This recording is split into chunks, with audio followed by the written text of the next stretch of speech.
Good morning. Hello, hello. Hello, hello.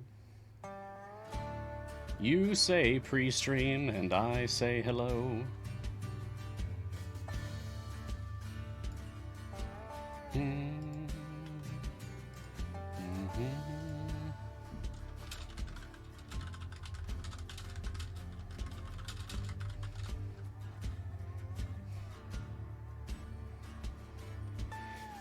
Okay, so, yesterday, I tackled the leftovers from 2 episodes ago, but, joke's on me, I did not know that I was muted. So, what I'm gonna do is do the leftovers from 2 episodes ago for a second time. And we will enjoy them, or not. Good morning, Ninehammer. So, from 2 days ago, Solar, LG, what is the best time to open the 42 gold chest of the Founders Pack? Right now. No reason to wait. Honestly, no reason to wait. Should go ahead and do it now. The Real Bunny Beast. Elden Ring streams in February? Don't threaten me with a good time.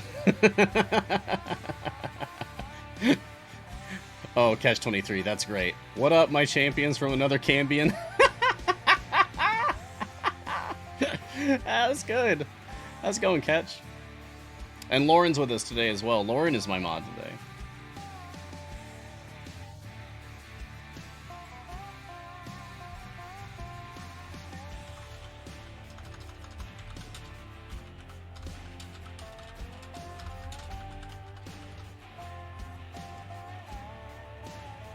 Just gotta handling something on the production side.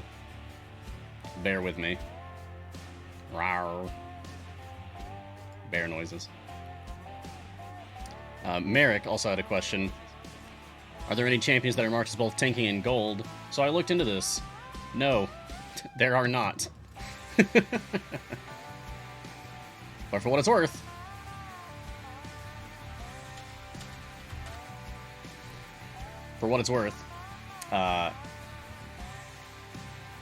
I did push that along. So at least the devs, the design people are aware that we have no tank and gold champion. So maybe one day we will. Maybe. I don't know. Unofficially, Archon, who is a tank, has an item that increases gold find, so that's something.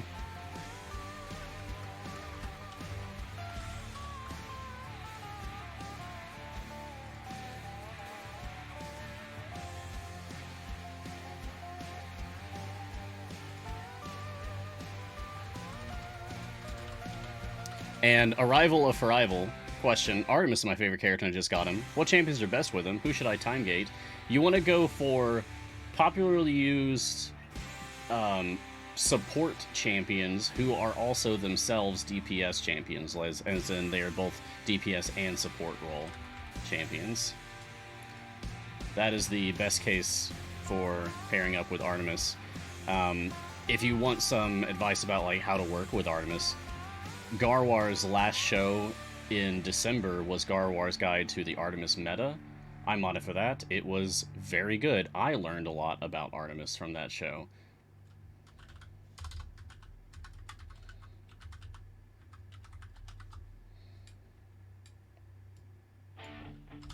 So I do recommend checking that out when you have a chance. And Wolfgar is sort of a gold tank, yes. Hello, Jamick. Sorry you're feeling kind of down today. I understand. I get that way, too. Mental health, yay.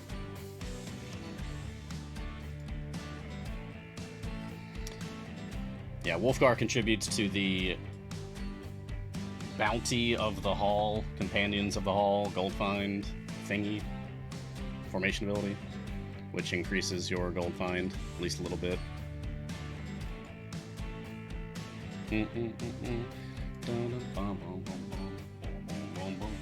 Alright. And let's do the thing. I feel like I'm missing something. Whatever, we'll figure it out together. Let's go. Greetings, champions, and welcome to Mars Guiding Hand. I am Mars, and this is Idle Champions of the Forgotten Realms, a free-to-play, officially licensed Dungeons & Dragons formation strategy management video game from Codename Entertainment. On this show, we take a look at the latest content, discuss strategies, and answer any questions that you may have about the game, so get cozy, grab a drink, and join me for a little while as we talk about all things Idle Champions. Today is Friday, January 7th. It is 7 a.m. Pacific time. And on today's episode, we'll be talking more about all the patron stuff that got added to the game a couple days ago. And I want help. Also, I want help. I want help for beating this. We started this yesterday morning. We started this right here on the stream yesterday morning. Mert the Moneylenders, lesson in classes. Y'all, I gotta beat 825, and I'm walling at 800. So help me out. Yeah, rise and grind, get in here. Now, I have thought of some things already, like swapping in Warden, putting hex stacks on folks. And once things are hexed up, we can do a bit more damage. Also having Beetle and Grim, so that Grim can put his chip away stacks on enemies. But also, we can just get rid of a lot of these pesky enemies by just bringing in Blanya, having her zap, her plane shift the enemies away. Now let's bring... Oh. Put Grim there. There we go. We just need this beer stein to fill. This ale stein. And that'll be all the chip away stacks. Alright, now I'm going to bring Nova back in. Because the Warden hex stacks will stay on. And I believe the Grim chip away will stay on as well. But I suggest taking it up with the peeps over at Formation Save. Yeah, if only we had Formation Save yesterday, but it was postponed. I believe Sean was feeling under the weather.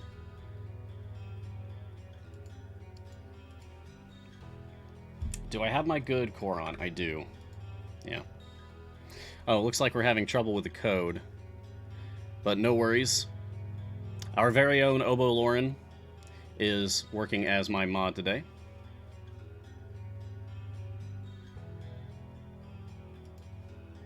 I will test the code myself as well.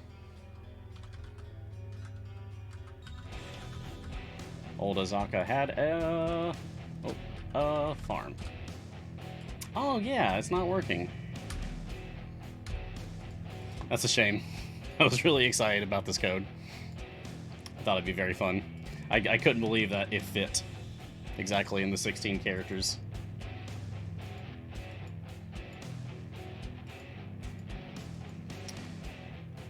Okay, so got that. Let's bring back Human, maybe? Maybe?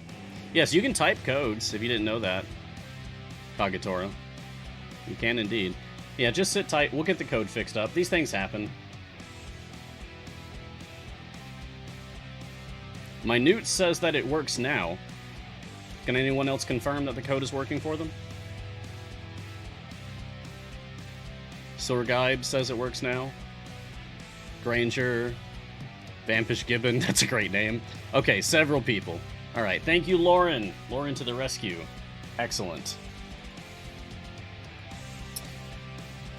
Alright, so, it's Old Azaka had a farm, and that's in celebration of, I can't use her right now, but Farmer Azaka. Best skin in the game. She's got a pitchfork, she's got the overalls, she's got the hat, she summons dogs instead of tigers. It's very fun. Let's get Zorbu back in here, though. So I'm running Zorbu DPS, and it's gotten me this far. Thing is, I know I'm using my best Modron core.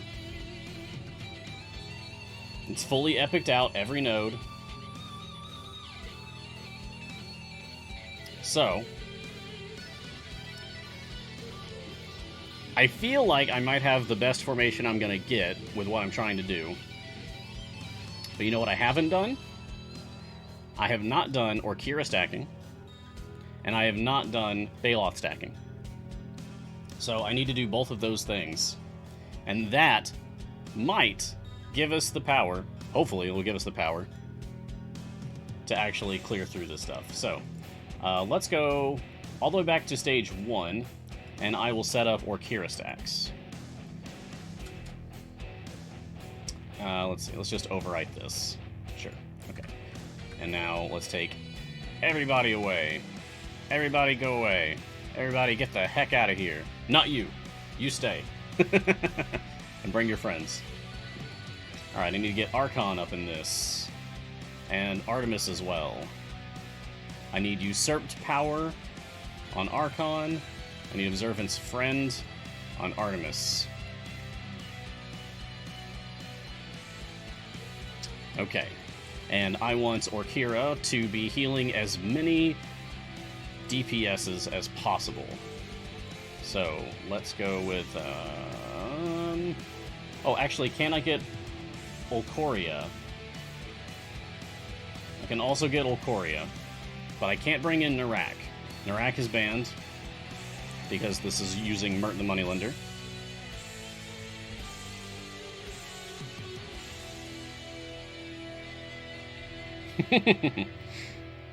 Oh, and Lauren is catching questions for me, as that is the duty of our mods.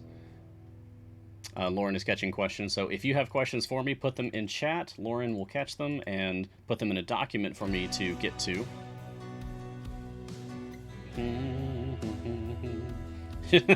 Lauren says she has a big question net.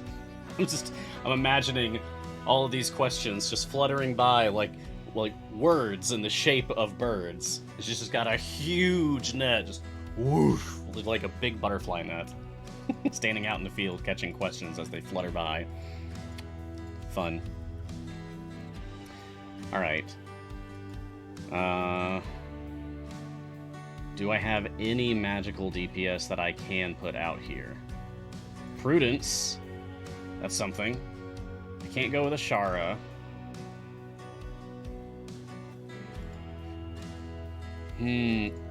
Does Kron count as a magic DPS once you pick up his cantrip? No. That's aggravating. We might have to put him in anyway. We can get Frida. That's a magic DPS. Oh, right. But then we're also dealing with the lesson in classes class restriction problem. That's going to make this even more difficult to do. Yikes. Okay. Nope, not you. Yes, you. Okay. It's not gonna be Makos. Can it be Dritzed? It can be Dritzed. It can be Krond. Sure. Ishi? No. Krydle? No. Just need another deep... Delina? No, because Strix.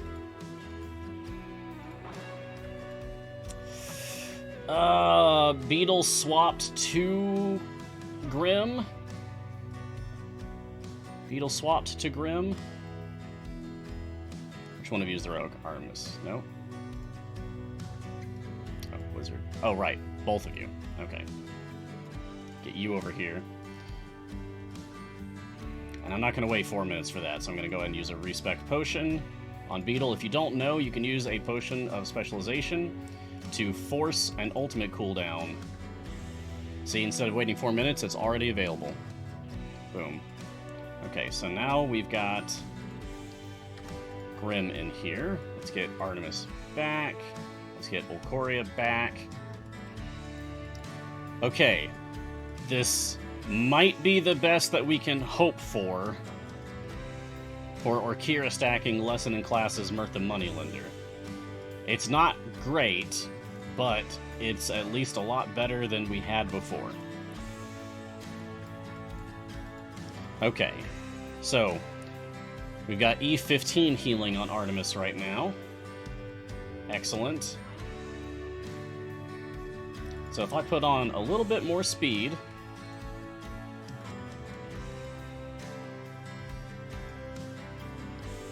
And a little bit more speed, and just a 5-minute increase. That puts us at... Oh, that already puts us at 10 times. Wow! Nice. Yeah, so that's going to get to E16 pretty quick now. Excellent. Cool. So, now that I've set this up, I do see a question in here from Sir Zakalot YT. Can you explain Orkira stacking? I can. I can explain Orkira stacking. So, Healing Flame increases the effect of Elemental Fire for each order of magnitude worth of effective healing done with Lesser Restoration on the current run. So, Lesser Restoration is how Orkira heals people. Elemental Fire, whenever Orkira damages an enemy, they receive 1 stack of Elemental Fire, taking 10% of Orkira's damage per second for 15 seconds, and receiving, for me currently, E13% additional damage from all attacks. That's the big one. This ability stacks up to 10 times additively. So, Elemental Fire will be stronger the more you have powered up and used Lesser Restoration, because of Healing Flame. Healing Flame keeps track of your effective healing done on the current adventure. And whatever your order of magnitude is, that's the E number, whatever number is after the letter E here. See, it says current stack 16. That's because this is currently 2.8 and rising E16. When this reaches E17, the current stacks will then be 17. And you'll see the post-stack bonus and post-stack multiplier total bonus will also change accordingly, thus increasing the effect of Elemental Fire's debuff mark, making enemies take more damage. So that's why it works. How to set it up is you want Orkira to be healing as many people as possible, but you want to get more healing than she should be capable of. And to do that, you just need to put in Archon with Usurp Power. Make sure that Archon is next to Orkira, but also next to someone who is getting healed by Orkira so that he can usurp it off of them. Then also have Artemis, so that Artemis can observe Archon's healing and everyone else's healing, because you want to put in as many DPS characters in here as possible, because he'll observe DPS characters that are getting buffed, and this counts as a buff. The end result is that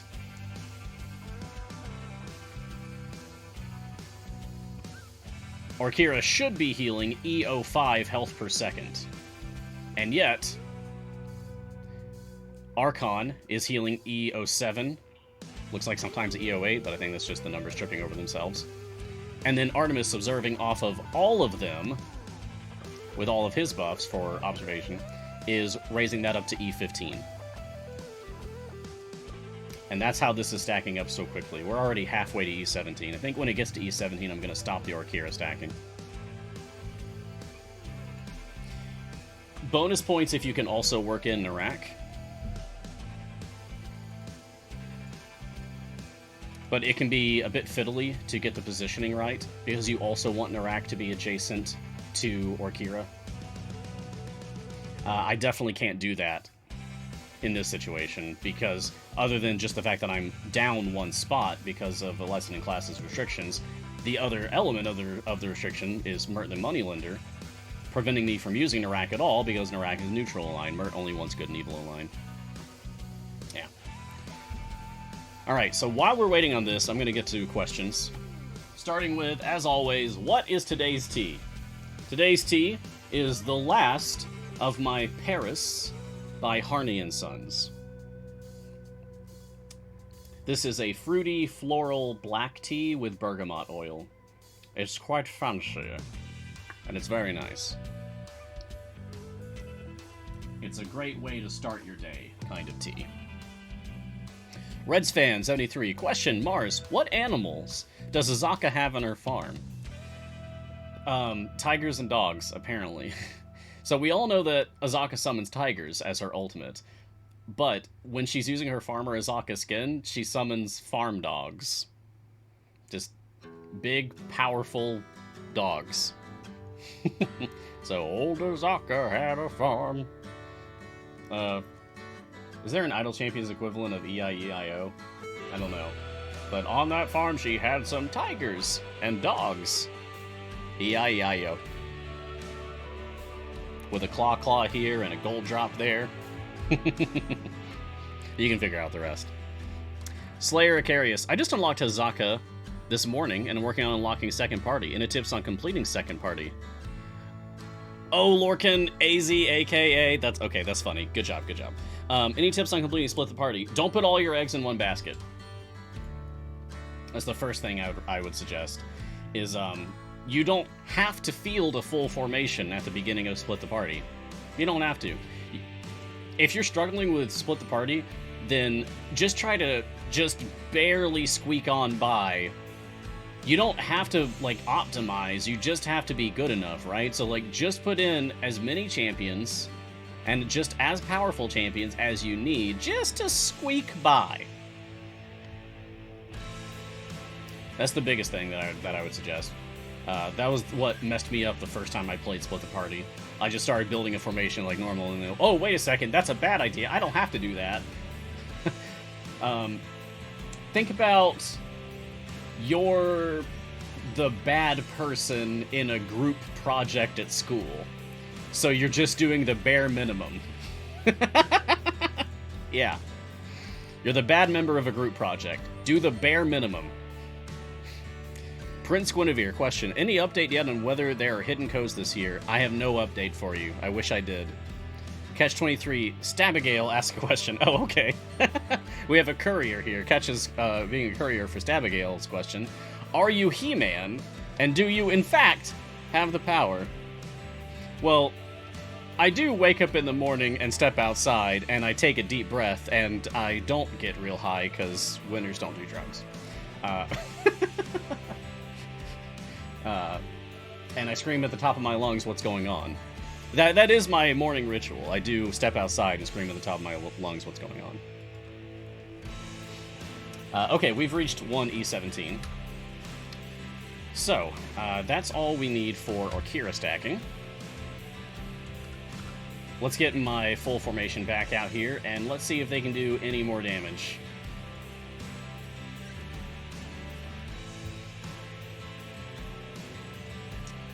And let's get the Warden stacks going.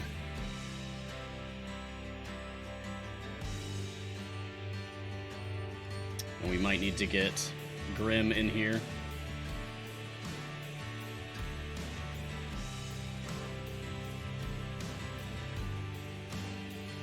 Who is now Beetle instead. Okay. So we'll get Quint back then. Alright, I'm gonna let this ride for a little bit, and I'll keep going with the questions. Kagetora TS. I need 2 more heroes for 20. Not sure how to get those. Maybe time gates? Well, we should have an event starting next week, next Wednesday, this upcoming Wednesday. Oh yes, I do need to make sure that I put the correct feats back on my Orkira. Oh, not that one, I want this. Yes. Okay, so Elemental Fire is doing a 2E14% additional damage per stack up to 10 stacks.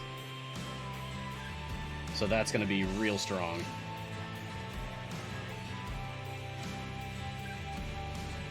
The numbers don't lie. We do have another event upcoming. And in this next event, let me pull up my achievements, scroll all the way down, because this will show what the next event is. It's going to be Midwinter. We're going to have Regis is retired, Cathris is retired, but we'll have the return of Morgaine, the High Elf Ranger. We'll have the return of Talon, the Tiefling Rogue, and we'll have the debut of someone else. So there's potentially 3 more champions for you.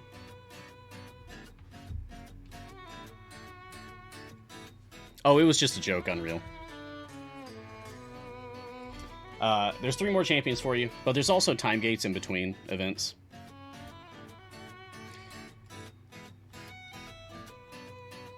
There is a time gate upcoming in 4 hours, 39 minutes, 41 seconds. So if you just hang out a little bit, there will be a time gate later today.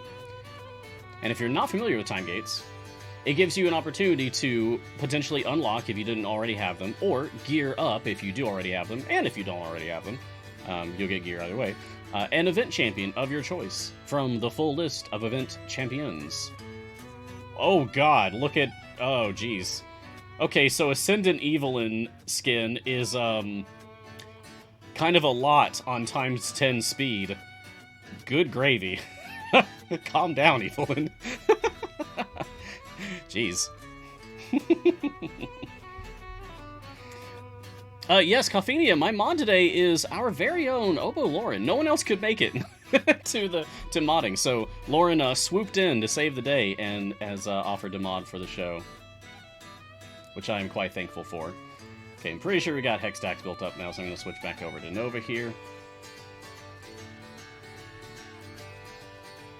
Let's switch back in Human, get a little extra power. Okay, let's see if this is enough to kill these things. I hope. I can always swap back in Volania and just zap them away.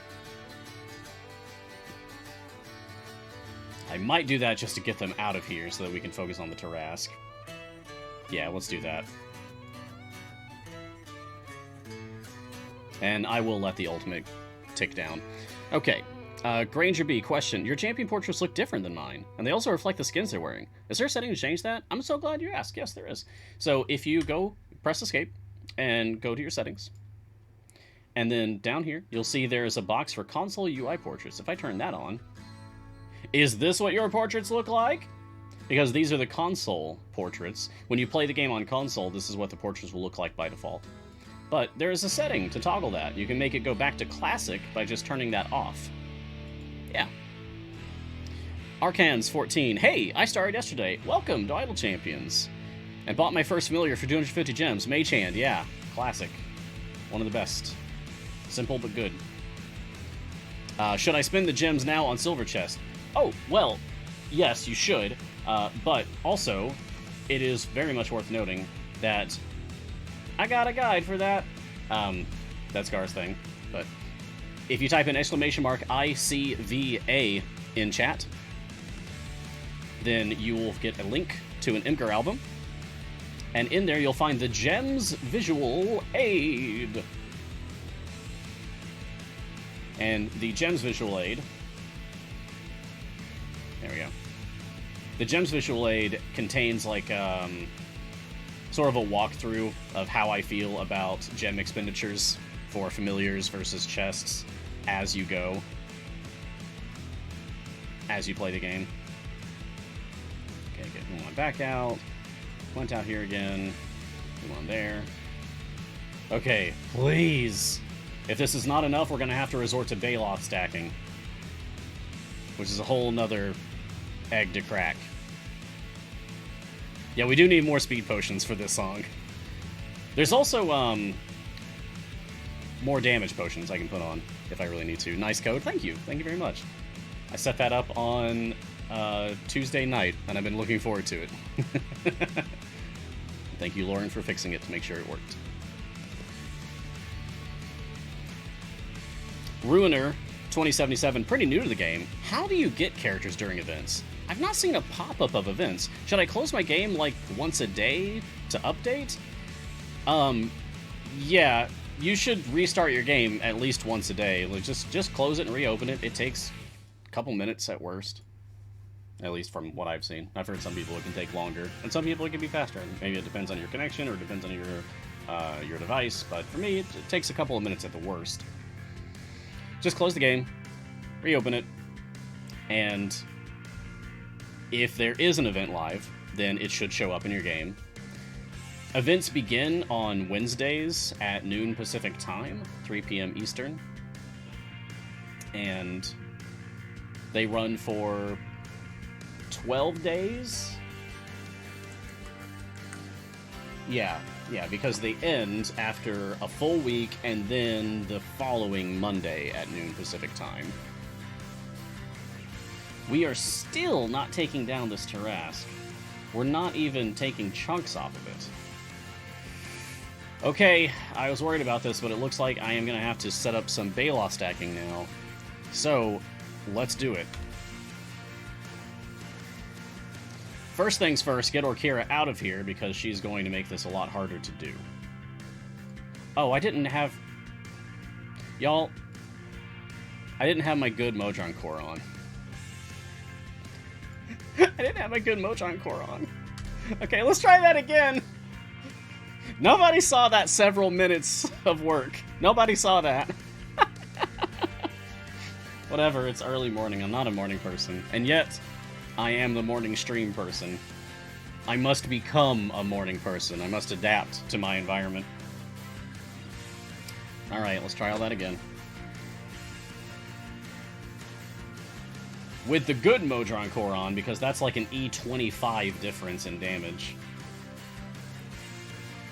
At this point, I am expecting that we will take down this, but possibly not take down the 825 goal. I think we will still need to do Baloth stacking from this. Yes, Orkira is safe for now, Lauren. I do really adore Orkira. Not just as a fan of our very own Lauren Urban, but also because she really is just stupidly good in this game. Orkira is fantastic. That being said, she gets in the way of Baloth. When you're trying to set up Baloth stacks by purposefully killing off each individual member of your team, because that's a thing. Orkira is so selfless, trying to help, that she gets in the way. Which is funny, because that feels very on brand for Orkira, actually.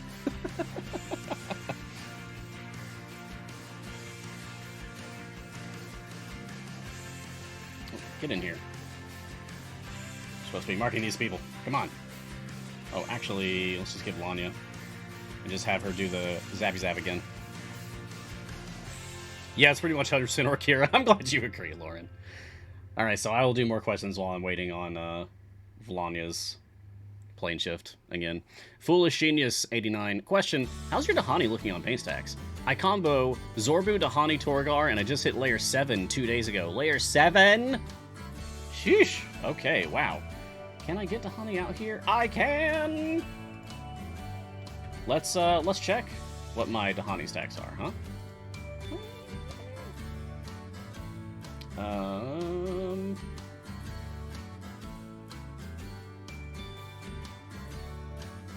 Sure. Okay, my Dahani stacks are at current layer 5. And I'm a little less than halfway to layer 6. So, yeah, you have blown me completely away with your paint. You are the greater painter. Well done, Foolish Genius. Cool Bond. Question, can you use Krull or Alindra in your formation? Their curse would be great. So, I could use Krull, but doing so I'd have to give up Orkira. And I think my Orkira is stronger. I'm not 100% sure about that, but I think it's true.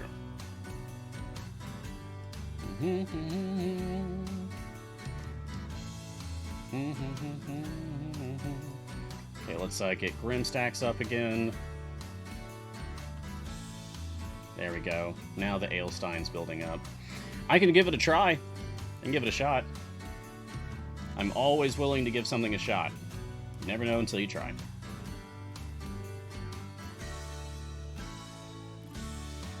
Okay, so we've got that built up. Let's switch back to Human. And put Puent in. Fingers crossed, let's see if... Oh yes, and then Nova. Let's see if this is enough damage. Please. It's gotta be so close. It's gotta be so close.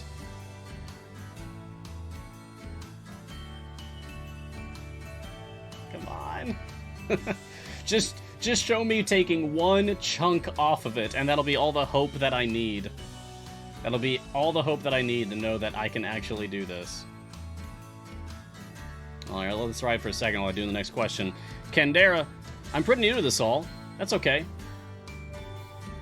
You're still welcome here. But I observed something that confused me. If I swap Tyrell out, who gave a 1k% damage buff to my damage dealer, for Ariza, who gave a 14k% damage buff to the damage dealer. My overall damage went down hard, and I wonder why. I don't have any synergy with Tyrell as far as I know. And yeah, the damage dealer got the Bardic Connection buff, but I really don't get it. Well, for one, Candera, were you looking at this number up here, your DPS breakdown number, or were you watching down here, your Bud number? Because this is the one that really matters. This is the one that decides your fate. I don't even really pay attention to this number anymore, I just watch the Bud. It could also depend on who else you were using in your formation. Could you tell us any more about who you might have been using? Or could you post a screenshot in the Discord that I could look at? Because that could help. Cool Bond. Question, so Azaka is Joe Exotic? No. No, Azaka is not the Tiger King. Tiger Queen, maybe.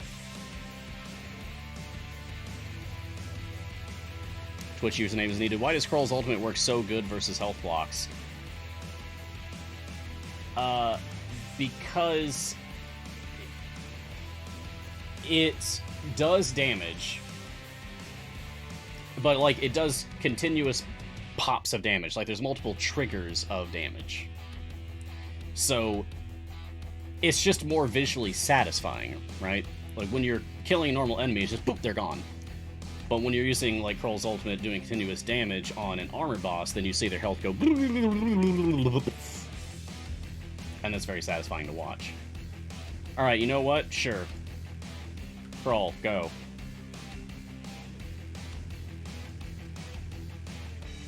Should have built out the playstacks first, I realize. Playstacks don't actually stay, right? No, they go away. Yeah. So I have to choose between Orkira and Kroll. See, I can only have one of each class in my formation for this. For Mert's lessening classes. That's tough. I don't want to give up Orkira for Kroll, and I don't want to give up Kroll or Akira.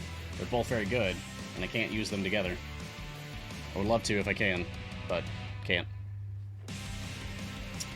Okay, so it looks like this is not going to be enough after all. So it seems that I am going to have to Baloth stack after all, which is fine, because I actually had a request to show how to do Baloth stacking yesterday, and I said if I'm still stuck on the adventure today, I could do that. So let's do that. Whoop. Oh, real quick, a recent question from Roram. How does that work with characters of more than one class? Well, if you put in a character that has two classes, then both of those classes are now forbidden for other characters to use. Ooh, I do not want these people that can shoot anywhere. That would actually be very bad. Okay, let's put away the familiars. And let's take the core off.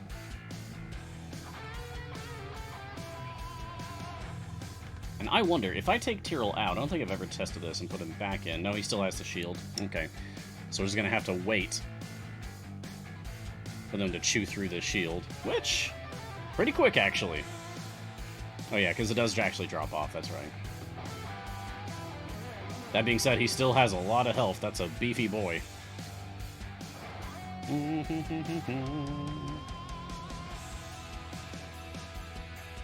So right now, I'm watching his health, but more importantly, I'm kind of watching like, just behind the character. There we go. There's a little ghost.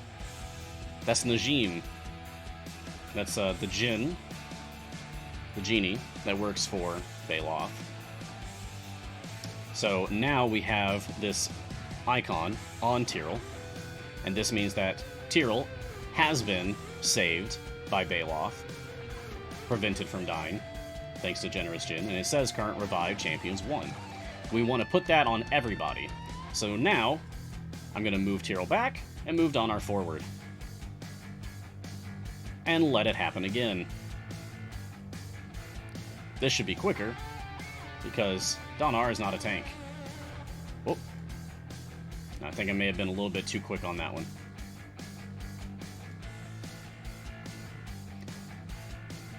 And this is what Baloth stacking looks like. You're watching your formation very carefully. Okay. Let's go ahead and do Baloth as well. This is not going to be as good as it could possibly be, however. Because I am down one slot, and I'm also using debuff swapping in this formation.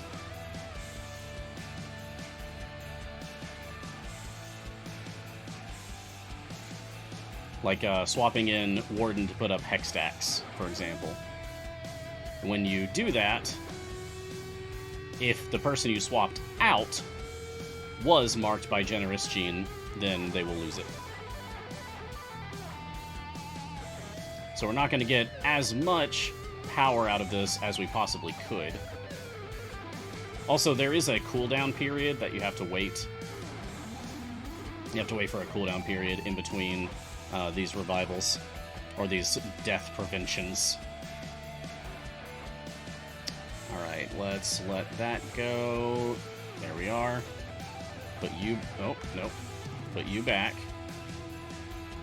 Let's bring in Human. And this is the Hammermon skin from the Dwarven Forge Kickstarter. It's very good. I suppose that it's technically the only Dwarven Forge product that I own. Dwarven Forge is extremely cool, but it is such a luxury, and I cannot afford that. So I'm happy to have the Hammermon skin. It's good enough.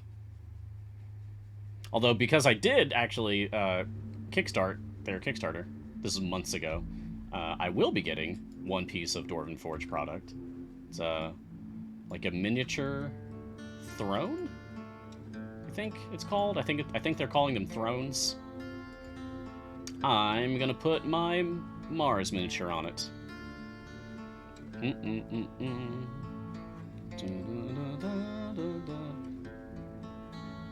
So, as you can see, it's a little bit of work, it's a little tedious, because you're watching your formation very carefully, trying to wait out the cooldown period, and trying to make sure that you can catch the champion while they have the mark on them of being saved by Generous Gene. It doesn't last forever. It lasts 30 seconds, so you have 30 seconds to catch it. And if you have an increased speed effect on, then you effectively have less actual human time to notice and do something about it. Okay, so I've got everyone now except Orkira, so now I'll bring in Orkira. See, if you have Orkira in the formation, she keeps healing them, which makes the whole process take a lot longer.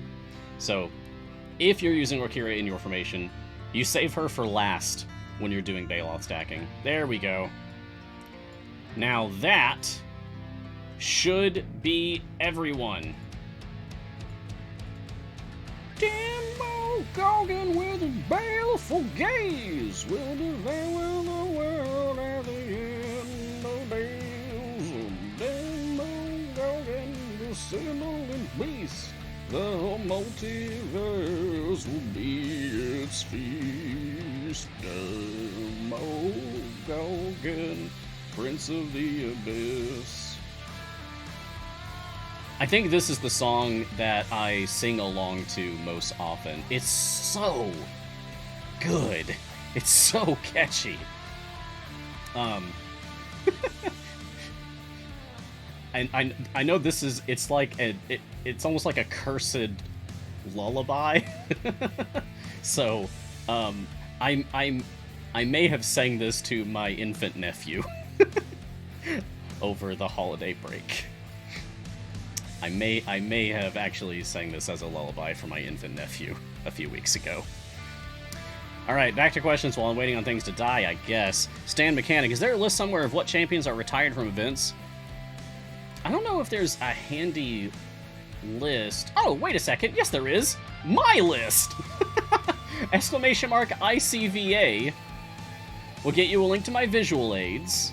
One of them, I think the most used one, is the Champions visual aid. It should be the one at the very top of the list in that album. And on the top right section, you will see the calendar of events that also contains portraits for the champions that are connected to each of those events, categorized by year and by event in order of release.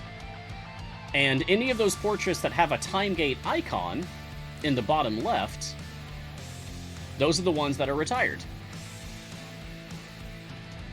Mars is using Gin Stacking. Demogorgon is using theme music power-up. It is, in fact, super early for Lauren. And that is why I am ever so thankful that Lauren is here to help. Thank you, Lauren. Oh yeah, reliquaries. That's what they're called. Thank you, Lauren. Yeah. I remember being so enchanted by it. I saw that Gar was getting one, and I was like, you know what? Okay, I'm in. Let's do it. Me and Gar want a match. So I know Gar got like a very dwarven styled one. So I went with an elven styled one.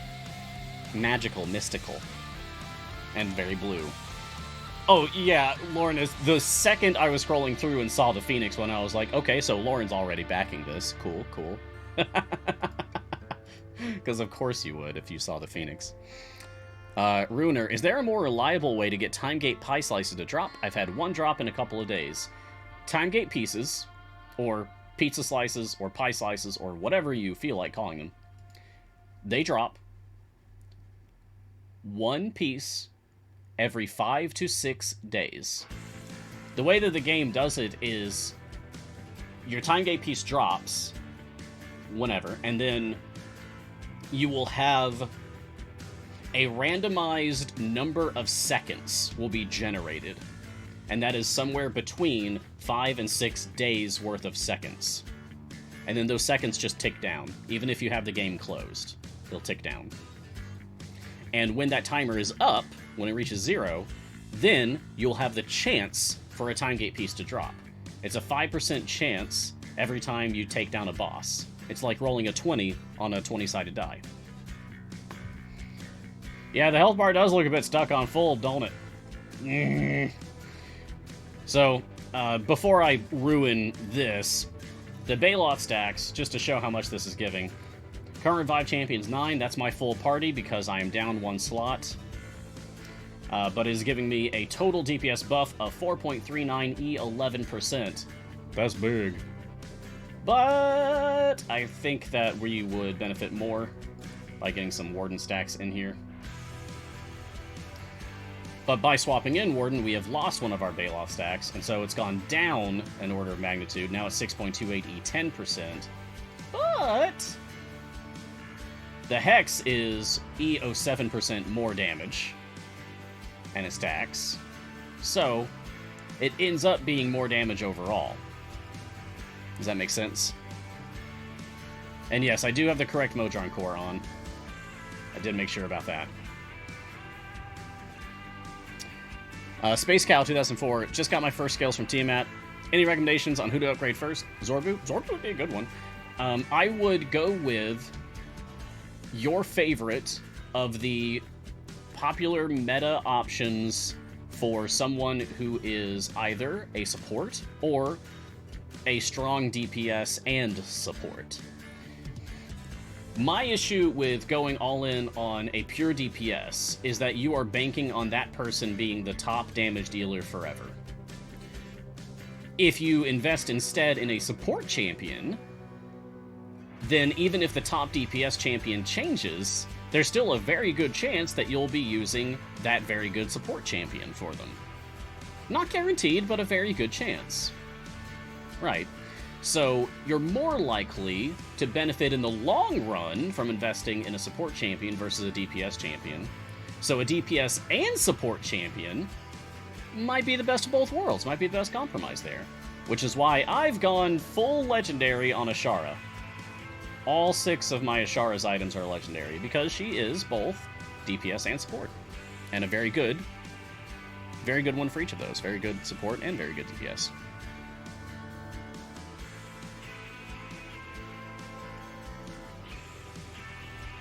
I'm using Zorbu DPS right now because I don't have a lot of other great DPS options.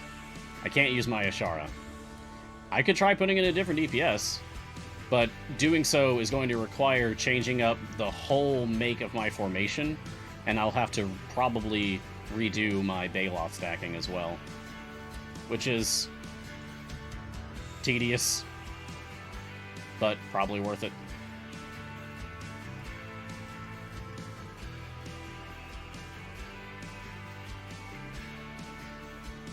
If I can't clear this on stream, that's okay. I have shown off my intentions of teaching how to Orkira stack, teaching how to Baloth stack.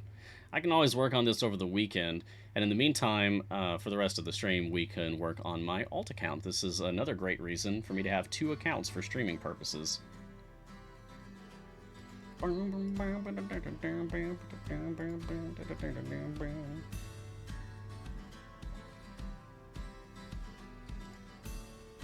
Yeah, let's go ahead and... It looks like we're not killing enemies, so let's just use a potion specialization on Volania to forcibly reset her ultimate cooldown. There we go. And now we'll get Grim stacks on this Tarask. We don't need Warden in here anymore, so let's go back to Nova.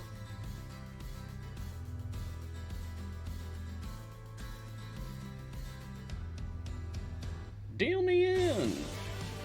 Shuffle the deck. Call your bet. I'm going all in. Risk it all. No matter how hard I fall. Alright. So we've got full Grim stacks, full Warden stacks. Orkira stacks are at E17. Baloth stacks are on as many people as I could. Okay, so we've gone down from E11 to E9, but we've gained a lot of damage from the Grim and Warden debuffs. I don't think this is going to be enough.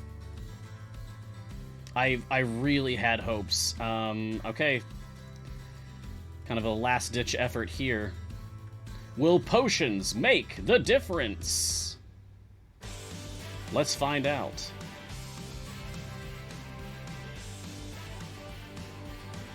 Meanwhile, questions, because they've been piling up. Thank you, Lauren, for grabbing them. I aim for 50 questions every episode. I see 33 in total currently, so plenty of room for more. Hit me up. Alexander M. Question. Baloth has stolen half of my shiny so far. 4 out of 8. Should I just cave into his demands and give him potions to finish him? Well, you can't, as great as that would be, you can't give potions of polish directly to a champion of your choice. They just go to a random gear on a random champion that is not yet shiny. That being said, congratulations on your greedy Baloth. That's a good champion to be taking all of your potions of polish, all of your shinies. I would say, yeah, you should totally use the rest of your potions of polish, and please let me know if they do land on any more of your Baloth items, because that would be very funny. Arcans 14. Hey, I unlocked Hitch by subscribing to the newsletter, but how do I select him? Doesn't seem to be available. Oh, well. The best way for me to show you this would be actually on my other game, because I don't want to mess up my main account there. So here I am on my Epic account, and you'll see that I'm playing Waterdeep Detours right now. Complete area 150. I'm already on like 205, so this is going very well. Okay, so here I have Delana. And Delana is a champion that exists in the game. I have also signed up for the newsletter. I have received my email. I put in my code to unlock Hitch. And now the game says I've unlocked Hitch, but I don't know how to use him. So, right down here, if you notice, to the top left of Delana's portrait, there is a double arrow icon that's like pointing both ways. This is hard to do on my camera. You get it. Anyway, there's arrows pointing both ways.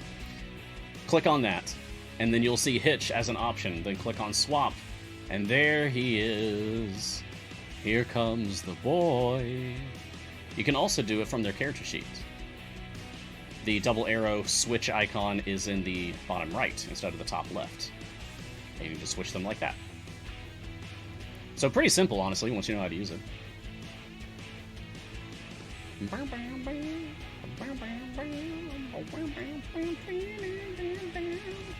Well, while I'm here, may as well buy some upgrades for folks. Okay. Cool. See, I'm trying Minsk DPS here, with Viconia supporting because Baldur's Gate.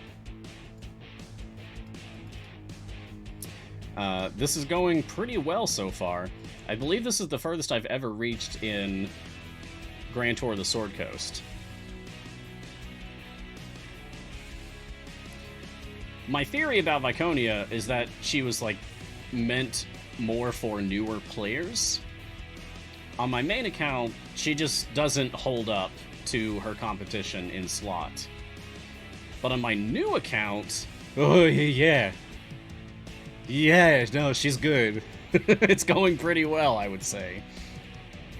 So at least from a new player perspective, I believe that Viconia is definitely worth it. Seawolf177, morning. Good morning. I've only been playing about a week. Nice. Welcome to Idle Champions for about a week. Is there a point to keep upgrading the click damage, even if the clicking doesn't do any noticeable damage anymore? Some would say yes. There's this whole click debuff strategy, which wants you to keep using click damage, but that's for more, like, advanced players. More advanced than even me. I can't really wrap my head around it, and I feel a constant burden like I should. But I don't know, it escapes me. And I don't really like it as a play style either. I don't know. I feel like playing the game in more traditional ways of making champions strong and having them kill things for me. But for the most part, if you're just trying to play the game, like... If you're just trying to play the game in the normal way of, I've got champions on the field, and I'm pushing through and I'm killing things, and I'm using click damage to kill things for me until it gets to the point that my click damage falls off, and I can't really keep up anymore, then, yeah, at that point, stop leveling your click damage. No reason to. I think the only reason to keep doing it is if you are trying to go through the click debuff strategy. I like Tabarja's answer. Mostly the answer is no. Until later. After you have Human and a core, we'll talk again. Yeah. Funny. Riffraff question. Yesterday you mentioned Baloth, Orkira, and Warden stacking. Are there any other powerful stacking characters you can use? Yeah, I mean, we're talking about... When we talk about stacking, we're talking about characters who benefit from some kind of time investment, about putting in champions that work fine out of the box, but work even better if you've had them on the field for a while, or you're accomplishing some goal multiple times for a while. So we talk about Orkira stacking, we're talking about having her heal a lot, and trying to optimize that. When we're talking about Baloth stacking, we're talking about setting up his generous Djinn buff on every member of your party that you possibly can. But we also use the same vernacular when we're talking about marking enemies with debuffs that cause them to take more damage. So when we say Warden stacking or Hex stacking, we don't mean that we're powering up the party, we mean that we are hitting an enemy, like marking an enemy with a debuff that stacks upon itself, which effectively causes the party to deal more damage. So there are other champions that do that, yes. Right off the top of my head, if we glance back over here, and I'm going to pull up my blacksmithing contract menu because this is the best way to see my full roster of characters. So, let's see here. Sasaspia has a stacking mechanic with her spores, but it's kind of a put her in the formation and forget about her situation, so... Doesn't really require any work. You just put her in and leave her there. Dahani requires stacking, but I think the survey says that it's not really worth it that much unless you just are a fan of Dahani, which is cool because Murder Bird, fantastic. Let's see other things. Gromma Mountain stacking. If she's in Mountain specialization, when an enemy hits her, then they gain this mark of what looks like a spiky turtle shell, and that can stack up to 25 times. So that's a thing, but if you swap her out, I think those go away. Some of the debuff marks on enemies are sticky, and they will stay even if you switch the champion out, and some are not. It's hard to keep track of which ones are and are not with so many characters in the game, and constantly more being added. Also, it's been a long time since I've used Mountain Gromma. I almost always use Arctic Gromma, because I think the way the math works out is that Arctic is better than Mountain unless you can get Mountain to 23 or more stacks. And since it caps at 25 stacks, it's just easier to use Arctic for Gromma. Other champions that are really like worth doing stacking for, whether it's for something in the formation or it's for hitting an enemy so that they take more damage. Well, Krull's Plague stacks, but they just kind of work on their own, so that doesn't take a lot. And they're definitely not sticky. If they were, I would absolutely be doing a Krull or Kiro swap right now, but they are not.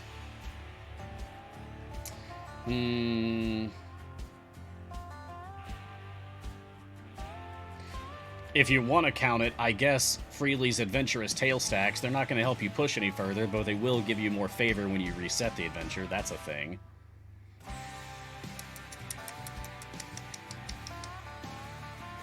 Not really stacks, but just worth a shout-out. Ayla can mark an enemy with lightning, make them take more damage. Lauren says she counts it, so okay, cool. So that counts as a stacking mechanic, then. It won't help you push any further, Freely's thing, I mean, but it will get you more favor when you reset, which is great for time gates and events. Or permanent campaigns, if you're still a newer player. I'm sure once I get Freely, I'll be using him a lot. Averin has mirror stacks, but it doesn't really require a lot of work. You really just need to get Averin in a situation where he has as many mirrors as he possibly can up for as long as he can, which is essentially putting as many adjacencies around him as possible, making sure it's the alignment of the characters that you chose for his specialization, especially making sure that you chose the specialization for the alignment of the DPS champion of your choice. Yeah, Averin's not really very complicated. Oh, Nova! Definitely worth pointing out. Nova has stacks of Monster Hearts and Monster Brains. Monster Brains will drop from bosses. Monster Hearts will drop from anything. And since I'm using her in my formation right here, we can actually look at that. I've only picked up 173 Monster Hearts. It would be a wise idea for me to just drop back a while, a few stages back, and just grind up Monster Hearts for a few hours. That would be a good thing for me to do, to get this ball rolling on more damage buff out of Nova's Curiosity. It's too late for her to get any more Monster Brains, which is sad. I didn't realize that I should be using Nova until I was pretty deep into the adventure.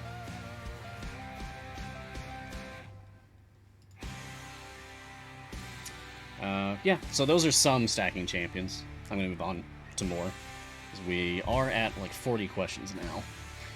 Alright, 24, Cool Bond. Question, why don't you just leave and use Briv to skip every Tarask? Because that feels bad. That feels disingenuous. I don't know. I don't want to skip the Tarask. The Tarask is like the coolest boss fight in the game. I want to feel like I've earned this. I don't want to just skip it. It's so anticlimactic when you just skip a boss fight using Briv. For regular farming, sure, I'll do that. I know that's what he's for.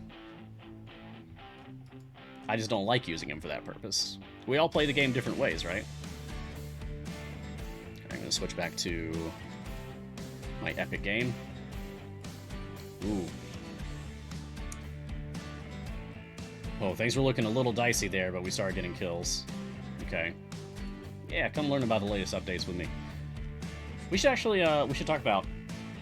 I know we went through all of the stuff yesterday and the day before, but we should talk about the patron stuff again.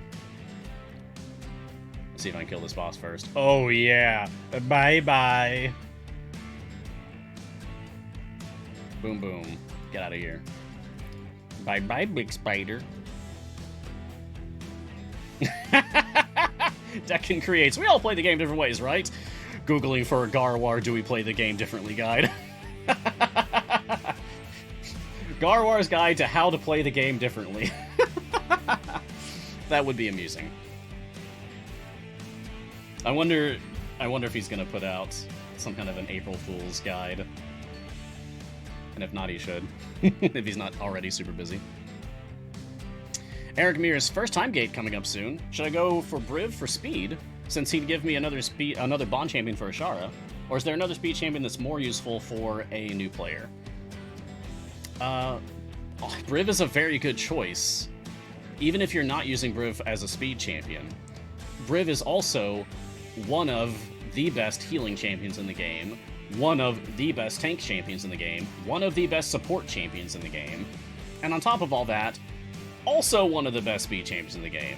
An incredible character, very popular, for very good reasons. So, no, I would say go ahead and grab Briv. However, the free time gate that's happening in 3 hours and 57 minutes, it's not going to let you choose from the full list of champions. It's going to show you a random selection of 3 champions that you pick from. It's when you use 6 time gate pieces. Oh, I'm actually very close to that. It's when you use 6 time gate pieces to open a time gate manually. That's when you get to pick from the full roster. Yeah. Die Gamer Horus. Question. If all my champions have reached the soft cap, does it make sense to invest further levels in them? Does that make a difference? It can. So back over here on my main account, you'll see that my champions are at soft cap because they've got the little circle with a slash through it, that no symbol. That means that I'm done upgrading. No more upgrade. No. But, let's see. This is my DPS champion here. So, here's my damage says E202 up here. Okay, so... Or we can also just look at this like E210. Okay, so...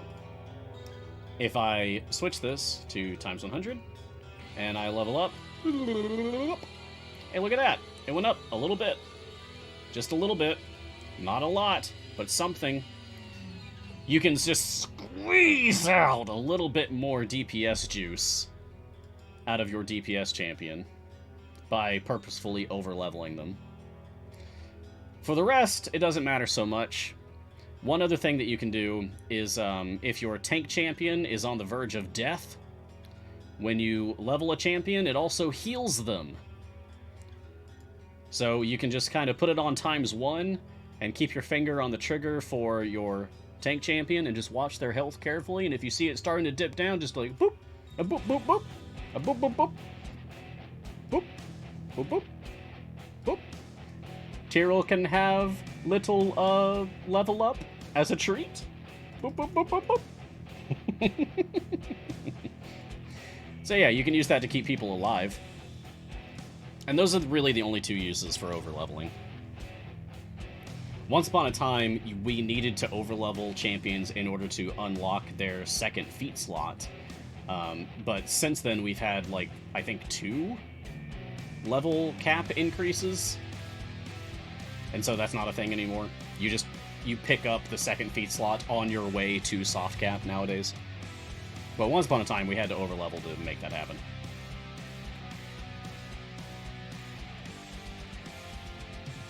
Starfish. Mars, I didn't know or realize that you were doing daily streams until now. Major props to you. Thank you. Thank you so much. I feel so privileged. Yes, it's actually my full-time job now. I stream and produce other things. Oh, this is great. And not only did Lauren grab this question from Coffenia, but she also, like, private messaged it to me to make sure that I see it. What tea is Mars drinking today? I was late. And Lauren forgot what you were drinking, so she's asking me as well, LOL. This is... Oh, I threw away the tea bag. This is my final sachet of Harney & Sons brand Paris tea. This is a black tea that is both fruity and floral, and it also has bergamot oil in it. I think that's the essence of a Paris tea, is it just has to be a fruity black tea with bergamot oil. And yeah, I just think that this particular brand, this Harney & Sons, makes a very good Paris tea.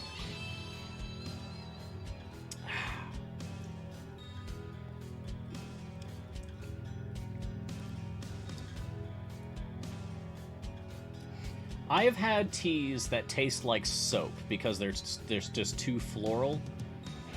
If you've ever experienced that yourself, then you know what I'm talking about. Floral teas, if made improperly, can just taste like soap. And that's not great. This doesn't. I feel like they got the blend just right for this. Yeah, it's very good. Thanks for reminding me that I have tea. Sometimes I get onto a roll of talking so much, I forget to drink. Thank you, Lauren. Zelos. Hey, that's my favorite Tales of Symphonia character. Hi again, Mars. I know you weren't tech support or anything. That's correct. I used to work tech support, but that was for a different company. But when I try to open my client, it's just a black screen. No sound or anything. I tried uninstalling and reinstalling. Any ideas? Ooh. You've already tried uninstalling and reinstalling, huh?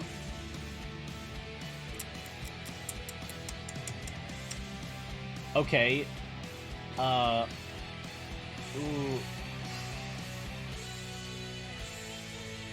One, how long has it been going on? Did it just start happening after this last update or something? Or has this been going on for a while? Two. Whoa, okay. We must be on humanoid favorite enemy. We are. Great. Two, you'll probably need to send in a bug report for that. If you can't open your game, then that means you'll be unable to click on the question mark to go to a new browser tab. So I think the URL is help.idlechampions.com. Yes, it is help.idlechampions.com. So put that into your browser. Good luck. Good luck. Oh. Lauren also says to email support directly, and that is idlechampions@codenameentertainment.com. Nice! I learned that just now. I didn't know that we had a direct email for tech support. Very cool. I thought it was tickets only. So once again, that's idlechampions@codenameentertainment.com is the email for tech support if you can't reach the help support page in your browser for any reason. Dwarf88.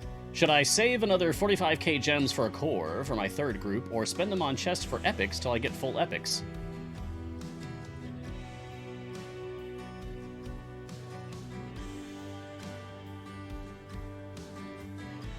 Full epics.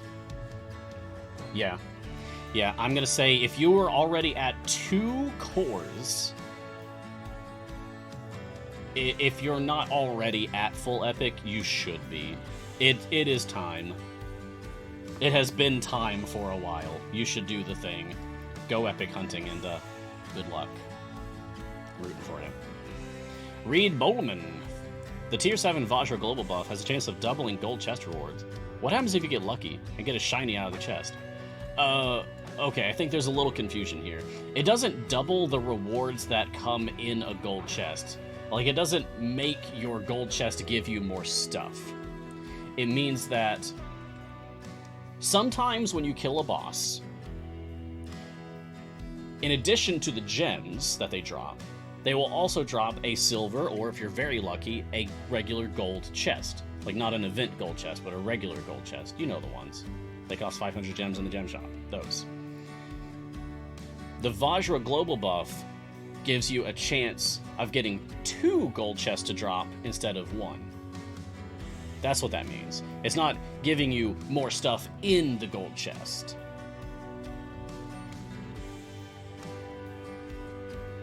So, if you have the tier 7 Vajra global buff and you get a shiny out of a gold chest, then cool, congratulations on your shiny. That's it. The Vajra tier 7 global buff has no effect on your shiny gain. Coffeenia, did you try Corazon Puddles? I did not! Hold up. Hold up, Coffeenia, if this works. Alright, now I gotta remember where Corazon is. Oh, I can't! I'm playing Mert! This isn't just a lesson in classes, because I already have Xeraphon, y'all. This is Mert's lesson in classes. Good and evil only. I can't use neutrals. No Corazons allowed. I wish. I wish I could use a lot of people. I'd be playing Ashara DPS right now if I could. Yeah, no, this is particularly brutal for me because I'm an Ashara DPS main, but this is forcing me to use any other DPS that's good or evil. And, like, I guess for me that's Zorbu. I don't really know who else I should use for DPS for this. Honestly, I've invested so much in Ashara. This is, like I was saying earlier about split the party, don't put all your eggs in one basket. I invested so much in Ashara. Now I'm really paying for it because I feel like I don't have a great fallback for playing Mert variants.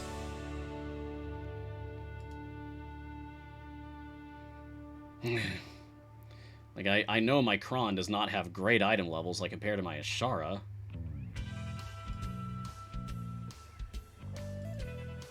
Farida definitely has, my Farida definitely has very good item levels, but she doesn't have, like, the raw numbers comparable to others. Although...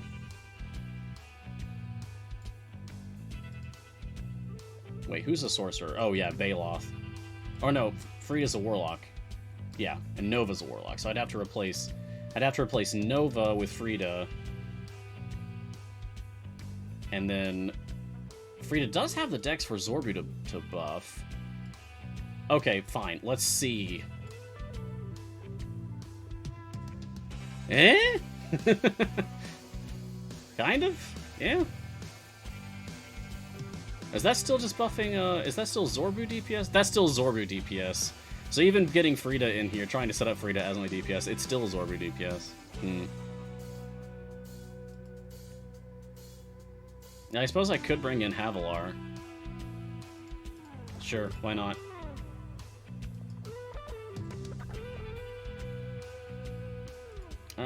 I'll take... Yeah, Mastery of Battle. Sure. It's worth a try. Still Zorbu DPS? It is. Indeed.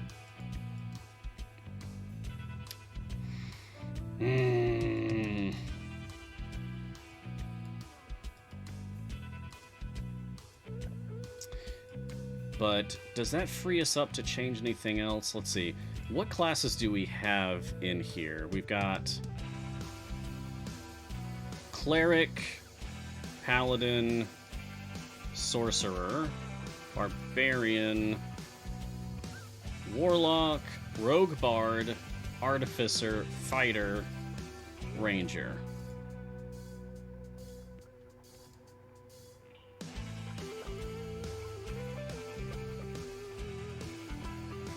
Let's see if Plague Stacks make a difference. But I'm betting it won't. Yeah, we still haven't even scratched this boy.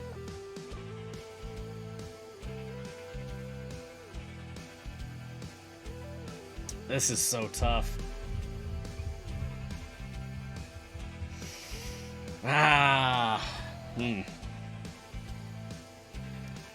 Need more tieflings. Yeah, there's not a lot to go around. Like, I could bring in Strix, but I'd have to give up Baloth. I don't think that's a winner.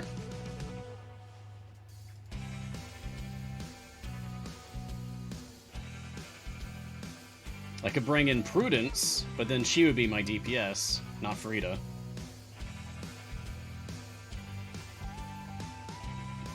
What are even my other DPS options here? Well, Hitch! Hitch the not-so-secret DPS. Might be worth it. If I mess around with the formation too much, well, it's already too late. I will need to do Baloth stacking again at this point. Since I'm trying to set up not Zorbu DPS, I don't really need Lazaps out here anymore. But I'm honestly not sure who to replace her with. I can't go Makos, because also Warlock. Can't go Warden, because also Warlock.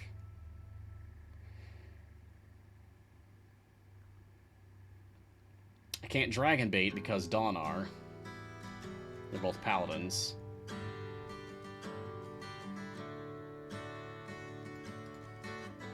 Arise is both Cleric and Bard, which is not going to work, because I've got Kroll in here for Cleric. Yeah, this is really tough.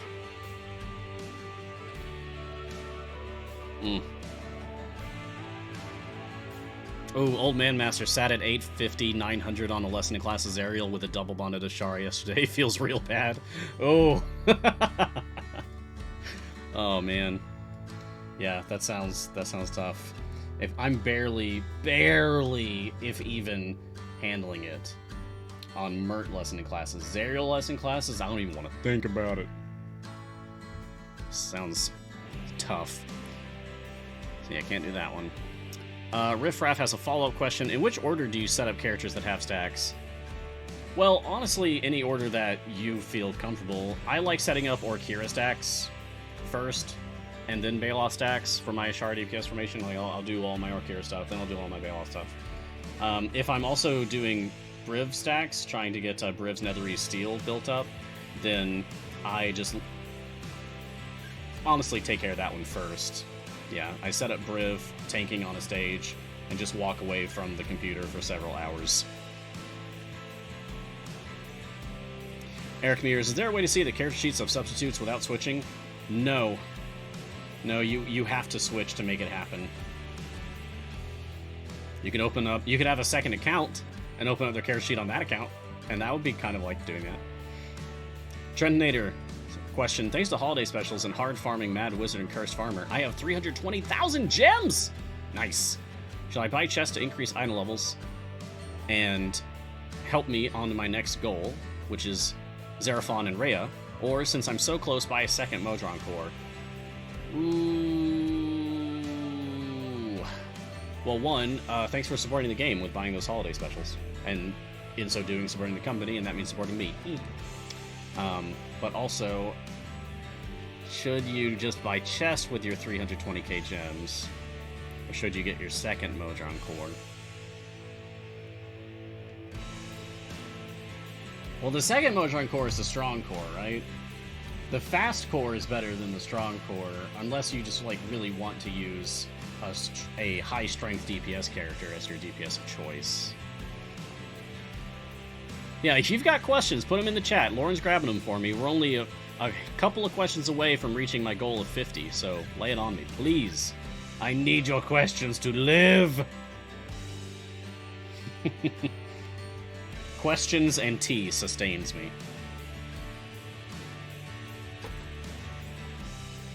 I don't think this is happening, y'all. I don't think this is happening. But Trentinator, Trentinator, if you're in chat still, tell me this. Are you full epic on your Evergreen champions? If you are not, go all in on chests until you are. And then save the rest and work up toward that Modron core. If you are already full epic, okay, go ahead, save up for your Modron core.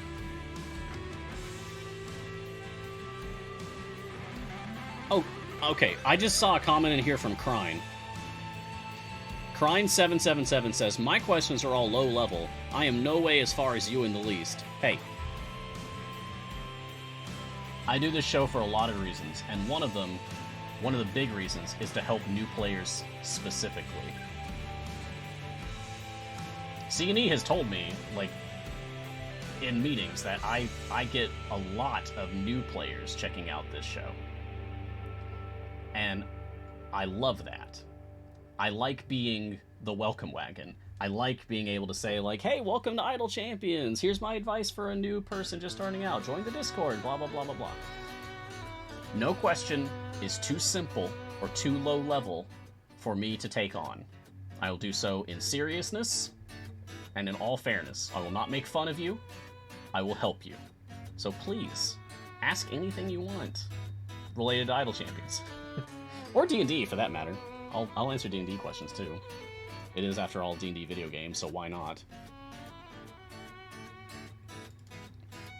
Yeah, we love new players here. This is an extremely new player-friendly community. Like, a lot. I don't think it's fair to compare me with Mr. Rogers. I'm not that, like, perfectly good aligned. But I'm trying to be kind and helpful and spread positivity as much as I can. Die! Die! Why are you in my way? Die!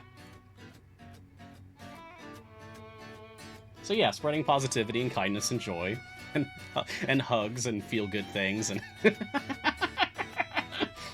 and saying die a lot in the middle of all of that.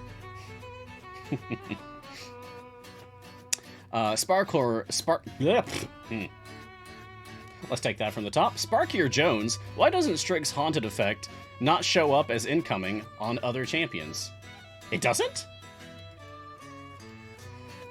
Well, I don't know. So, I don't make the decisions about what does and doesn't show up on incoming or outgoing effects. All I can say is that, like, yeah, it's inconsistent. Some things just don't show up where you would expect them to show up, and other things will. Like, I think I recall the earliest instance of this was Tyrell's Moonbeam not showing up on incoming effects for any champion, which is really confusing for new players because he's a core champion. But that was like several years ago. So that's always been an ongoing issue, with just some things show up and some things don't. I would like if everything does. Yeah, Garwar complains about it a lot. Then I agree with Garwar.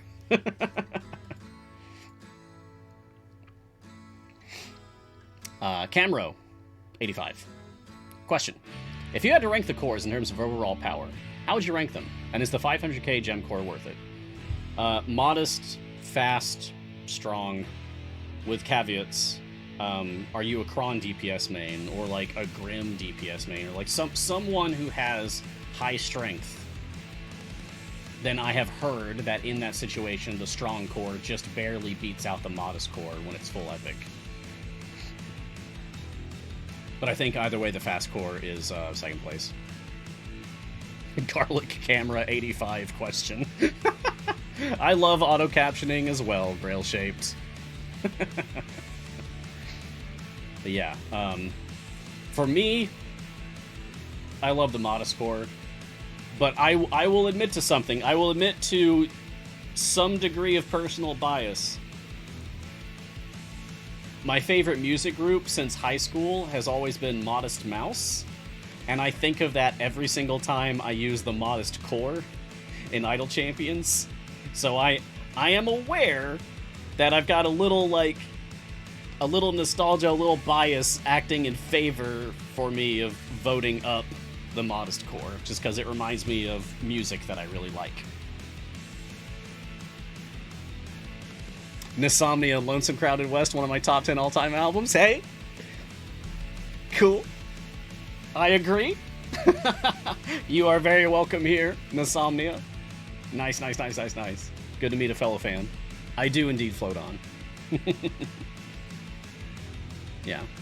The music of Modest Mouse has gotten me through a lot of tough times in my life. I even went so far as to visit their hometown and get a drink at a diner that they sing about in one of their songs. It was a root beer float, in case you're curious, and it was exceptional. The best I've ever had. I literally cried. It was so good. They are world famous for their root beer floats, for a reason.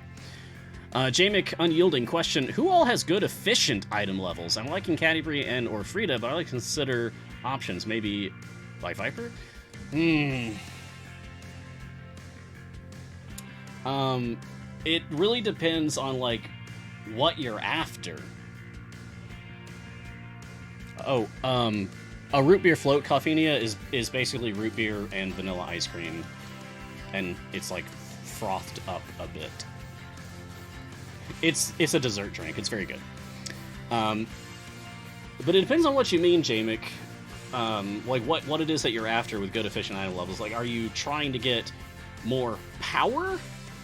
Are you trying to get, like, more healing? More, speed? As far as speed efficiency goes, I believe the winner right now is Human.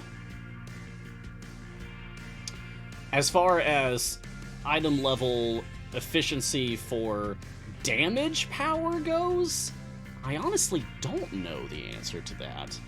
It's not something that I've ever researched before. It's not something I've ever looked into.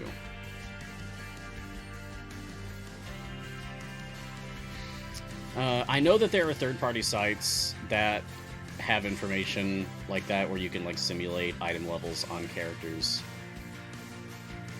But I haven't played around with them enough. It would take a long time. I would have to sit down and compare. Jeez, what are we up to now? Like 93, 94 characters? There's a lot of them. And the roster's only growing.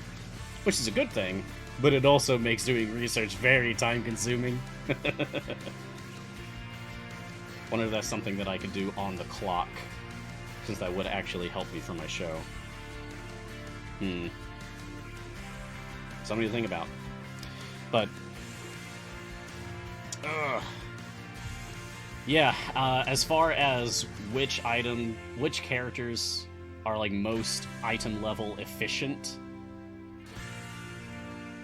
I will say this, I believe, I could be wrong, but I believe that event champions are designed to be more item level efficient than all evergreen champions. Which is why you can end up with, back on my main game, I use that as an example a lot, but this is why I can end up with my Ashara having an average item level of 5,134, and although she is my top DPS, I still have pretty good runner-ups with Zorbu at average item level 293. That's a bit of a drop, bit of a difference from 5,000 something to 293, and yet Ashara still doesn't, like, blow him completely out of the park. Like, he's still a totally valid DPS choice, even though it's a much lower item level. I think event champions are more item level efficient than evergreens in general. So, I hope that at least helps. Dance Lover, which are the lifelong farming champions? Oh, that's a short list. Black Viper, Zorbu, Torrigar, Dahani, and Morgane, kind of. With Morgane, it's just like, you want her on the field if you expect that you're about to reach the highest gold amount that you've ever reached over your entire career.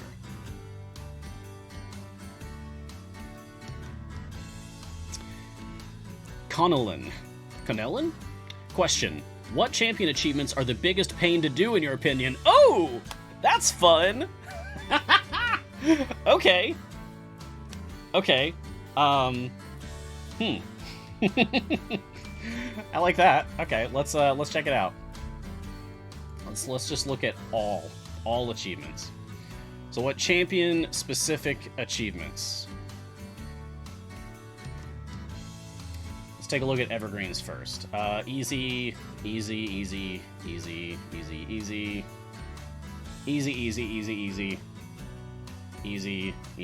Some of these just take time. Yeah, these are all fine. Xeraphon's annoying. Xeraphon's was a lot more annoying before a recent update. I don't remember who specifically on the team did it, but people in Codename like went through every single fiend in the game and tagged them as being either demon or devil, specifically to help people with getting Xeraphon's achievement. Because when Xeraphon and Xeraphon's achievement first came out, there wasn't that differentiation. It was internally in the game's code, but like you couldn't see it as a player. When you hovered over an enemy, it wouldn't say whether it was a demon or a devil. Now it does, so that's at least much better. I could go look at the event champions as well, but I think the winner for what is the biggest pain for any champion achievements to do, it's gonna be these. It's gonna be the legacy feats. They're legacy for a reason. Some of these would be just about impossible to do at this point. Yeah. I remember this one. Shielding Melody. Have Calliope provide 9.99 E26. It's really 1 E27. It's just a rounding error for that, I think. Total damage shield. Okay. I will spin you a tale. I am, after all, storyteller, Mars. Here is my story. Once upon a time, in the land of idle champions, we were going to get an update for how tanking, shielding, healing, health, and damage numbers all worked in the game. When it did come out, the changelog was enormous. Absolutely enormous. I mean, pages of changelog. Incredible stuff. But knowing that it was coming also meant several achievements needed to be retired, because the way that health and shielding and tanking and all that was going to change meant that these achievements would have to change. So, Codename Entertainment said to the community, hey, we are going to retire these achievements as legacy achievements soon, like in a month. So if you haven't gotten them yet, now is your chance. If you earn them, then you'll have them forever. They won't give you any bonus. See, it doesn't say 1% or 5%. They're just present. But it will be like a little trophy for you to have. So I have said, okay, let's do it. I had, I think, most of these already. But a big one that I was missing was Calliope's Shielding Melody. I remember I went to the Tomb of Annihilation. And I went to Tomb of the Nine Gods. And I went to, I think it was stage 500. And I set up Calliope. I set her up for shielding. I put on an epic potion of speed. And I also put on as many of the other speed potions as I possibly could. I threw on literally every speed potion I had. All of them. And then I let the game run for 2 weeks. I did not close the game. I did not turn the computer off. I did not reset the adventure. I had to sit on that boss fight for 2 weeks. That's what it took to earn that achievement. Good God. Never again. So if you think you have it bad, having to wait a couple of hours to get, I don't know, Vlanya's achievement or whatever, using Nerd Shake the Box 10,000 times, whatever, it's nothing like Calliope's Shielding Legacy achievement. Oof. That was rough. Thankfully, they don't make achievements like that anymore. So, I am very thankful for that. The end. Decken creates question, how does the free time gate work? Or is a selection of 3 characters? Yes, it is a random selection of 3 characters. Is it per account, or is this the same selection for everyone? It's per account. Even if you have multiple accounts, like I do, I've got like 8 at this point. The free time gate that you get will show, very likely to show, different selection of characters for each account. Yeah. I suppose there's a chance that you'll get the exact same set as someone else. It's just not likely. Prince Guinevere, question, what's the wild offer for today? The wild offer on my main account is Frida, Pact Family. Oh, I should get this. I should actually get this. This would be a good one for me, because if I'm being honest, I still really want Frida to be like a top dog DPS option. I would really love that. I think she's so cool. I should get this one. Yeah, I think that's the best price I've ever seen for this one. So I've got time to think about it and budget for it, but I probably should. I probably should get that, actually. Gypsy Artist, hi Mars, how's your holiday? It was good. I played so many video games, and I spent a lot of quality time with my partner, Lyra. We had a great time. I played Legend of Zelda: Link to the Past Randomizer.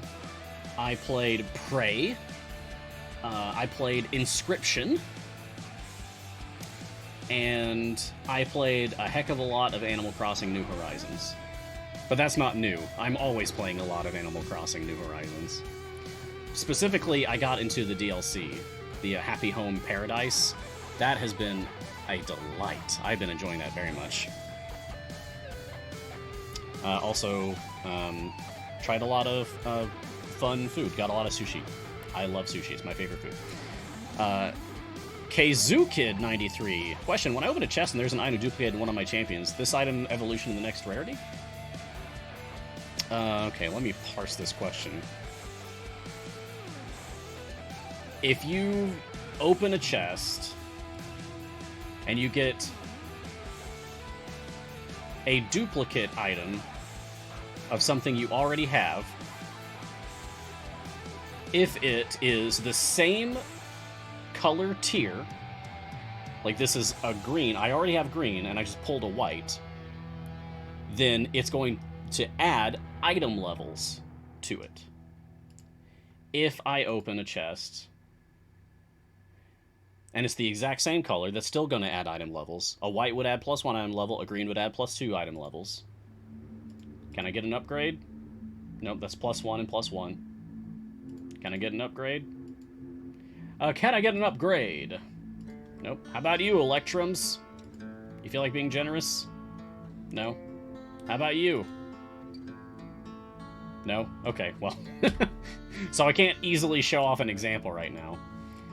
But if you open up a chest, and let's say you had green gear for a champion, and you pull a blue or even a purple from that chest, that item will then become that rarity tier and inherit the same item levels.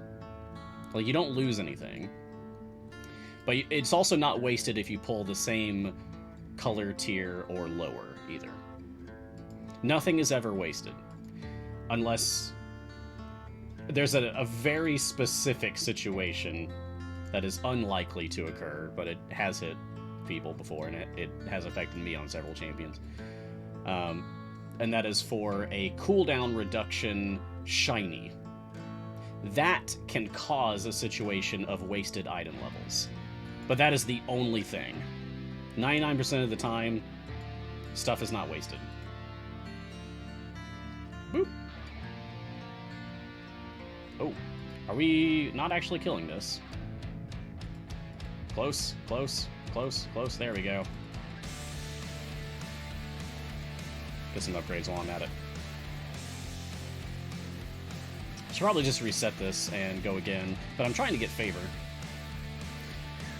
Ear Seaside Vaz. I have 25,000 gems. I save up for my 4th clicker or splash it all on gold chests. Oh, your 4th? You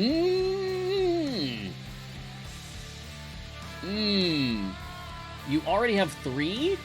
If you get a 4th, then you could have 3 on the field and 1 on leveling your click damage. That would be really good for you. That would save you a lot of tedium. Since you're already at 25k, do it. Yeah, commit to it. You're already at 25k. Cool. Commit to it. Pick up that 4th familiar so that you can have 3 on the field and 1 on click damage. That'll be very nice for you.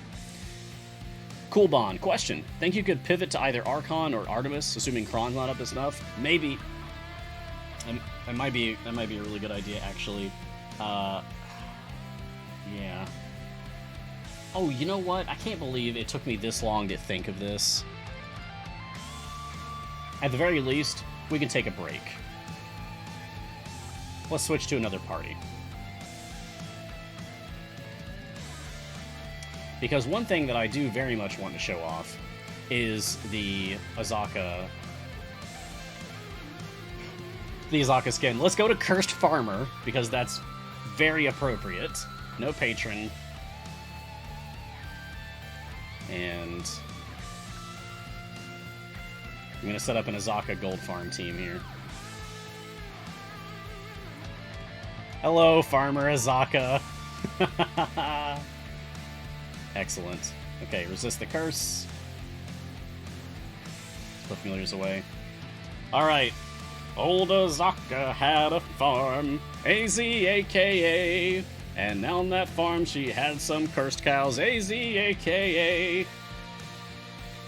With a moo-moo here and a pitchfork there. Here a moo, there a moo, everywhere a pitchfork. Old Azaka had a farm, AZAKA. And on that farm she had some dogs, AZAKA. With a woof woof there and a chomp chomp there. Oh well, whatever. You get it. It's funny. Oh, gosh, this feels so good to finally use. I knew this was being made, and the first time I saw it, I squealed in delight. So being able to actually use it in the game feels so good. Those are gigantic dogs, my word. They're bigger than her tigers. Is that a thing? Can dogs be bigger than tigers? I've seen some large dogs in my time, but I don't think I've seen tigers bigger than... I don't think I've seen dogs bigger than tigers. Anyway, if you're asking how to get this skin, well, I'll show you. It's over here, Roger Safar. If you weren't aware, there's a lot of new stuff added to the patrons.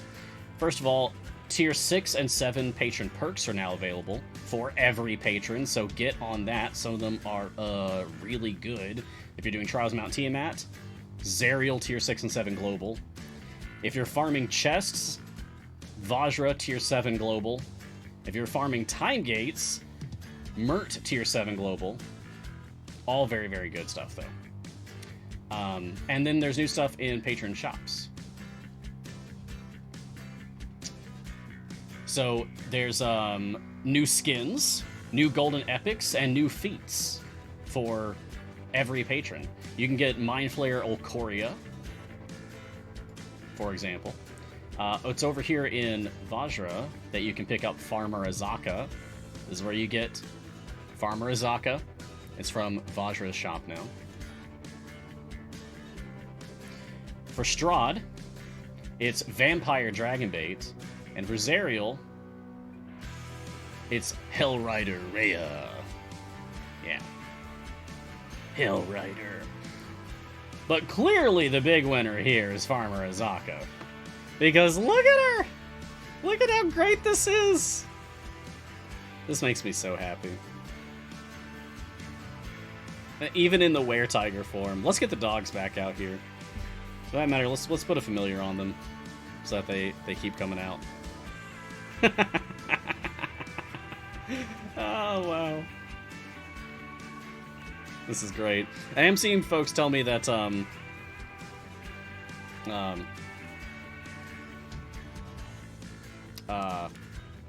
Irish Wolfhounds, that was it. I don't know why I just blanked on that when so many different people are saying it. I have met one Irish Wolfhound. Back in college, I knew a guy. We had the same first name, so we just went by last names to keep it easy. Keep it simple. But he had an Irish Wolfhound, and my God, that thing was enormous. It was larger than his entire couch. I didn't think dogs could be that big. I forgot about that till just now when you guys reminded me. Thank you.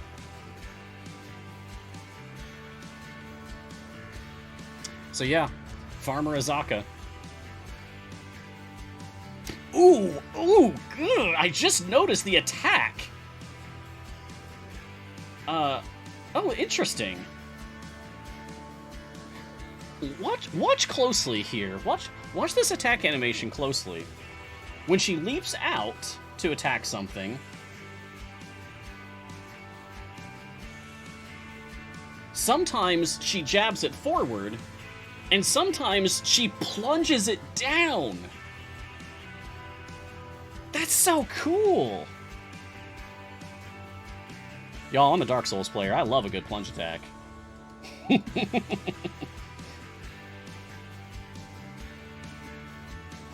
A plunge attack always feels good.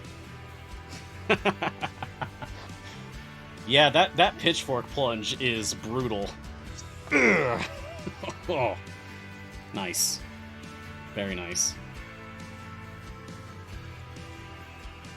Let's see if I can't tear through a few more questions.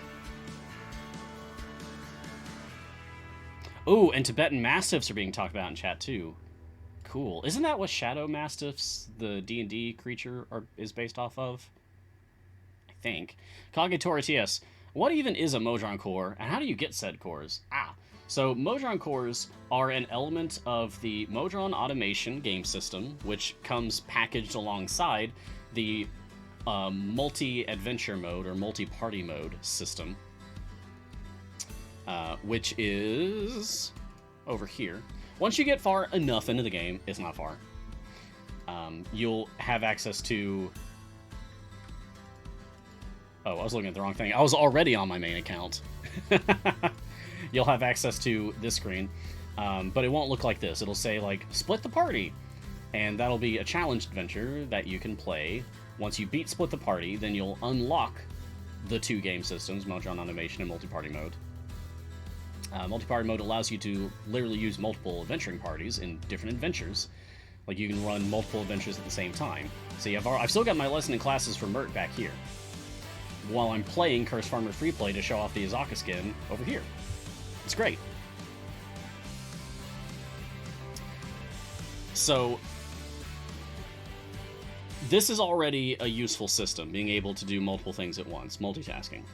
But Modron cores make this even better, because you start off with no core, but you can put a Modron core, they look like these, little clockwork eyeball creature. You can put a Modron core on something, and then you will gain boosts to that party, depending on how you have mapped your Modron core. You map a Modron core by playing the pipe game, we call it. More formally, placing Modron components into the Modron core grid, overlay, whatever you want to call this, the board, in order to move the psychomorphic energy of the input node around the field to the various output nodes that exist. Also important to always make sure the psychomorphic energy is flowing through the automation node, because this automation component is what allows you to set up automatic resets, automatic potion usage, and automatic loading of a selected formation, including their specializations. Essentially, it is the system by which you can... We're collecting pitchforks, that's amazing. More weapons for the arsenal for Azaka.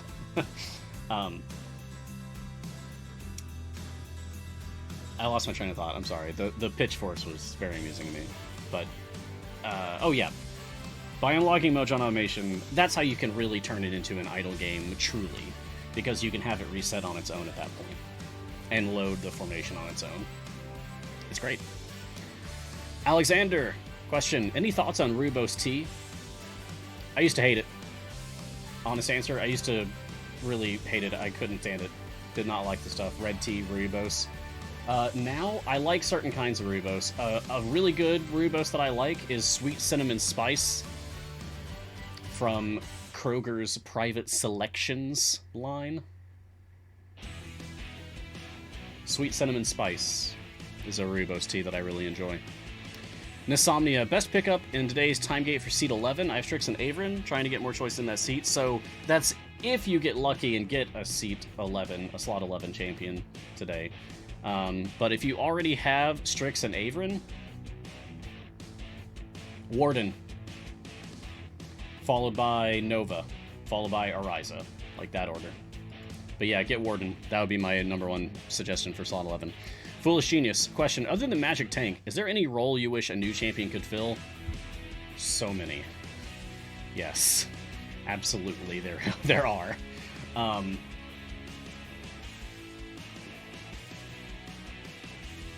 I would love to get more champions that just aren't supports.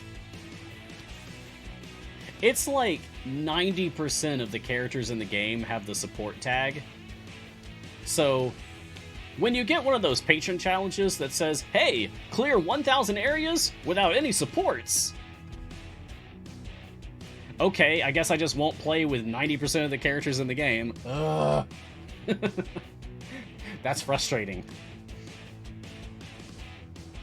And the characters that aren't supports at all, that can be... They tend to not have a lot of synergy with each other. And I mean, that makes sense. They're not support. If they could support each other, they would be supports. But I don't think it's impossible to design a non-support character that feels good to use with other characters. There's got to be a way. I think there's only one, if any, tank champions that are not support. Like, I think Archon... I can check that on my other... Yeah, Archon is DPS and tanking. I think he's the only one.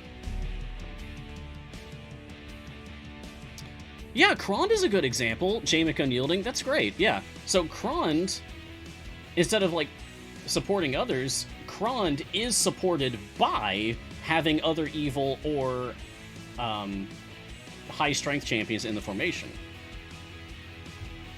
He kind of inverts the support mechanic that way. We should have more stuff like that. That's what I'm saying. Yeah. Non-support supports. Yeah. Just like how Hitch is a non-DPS DPS. I feel like we could do the same for supports. Why not? Make things a little easier on folks doing the no supports challenges for patrons. 52, Grail-shaped. Call me silly. Left to right. Which core is which? You're not silly. It's fine. So left to right, the one that's just an open eyeball, that's the modest core. The one that's just glaring at you, that's the strong core. The one that's got fuzzy white eyebrows, that's the fast core. That's how I remember it. Okay, and Idiot Control Someday. Question. Do you have a suggestion for Baloth stacking on a multi-tank formation? I can't figure out a surefire way to kill both tanks. I missed the Baloth stacking in the beginning because of my job. Ugh, so hopefully you aren't repeating. No, it's not a repeat. No worries, idiot. I really don't like calling you idiot. That feels so mean. But if that's the name that you like, then okay, I'll respect that. But okay, so idiot, you want my suggestion for Baloth stacking on a multi-tank formation? Sure.